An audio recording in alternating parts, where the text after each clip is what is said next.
Dans cette expérience, nous allons visualiser la décroissance du rayonnement électromagnétique avec l'éloignement.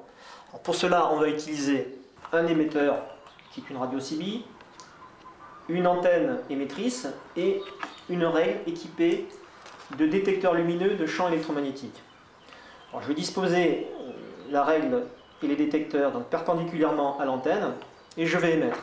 Donc, lorsque j'émets, l'antenne rayonne un champ électromagnétique qui allume les petits détecteurs lumineux.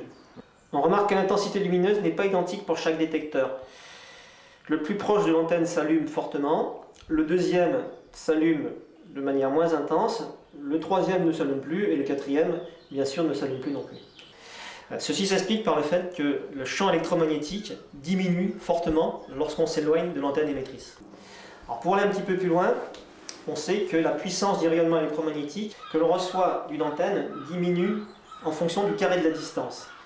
Dans notre exemple, si je positionne le premier détecteur lumineux à environ 2 cm de l'antenne, le dernier va se trouver à environ 20 cm. Il est donc 10 fois plus éloigné de l'antenne que le premier détecteur. Mais la puissance reçue au niveau donc, de ce dernier détecteur n'est pas 10 fois plus faible, mais 10 au carré, soit 100 fois plus faible qu'au niveau du premier détecteur.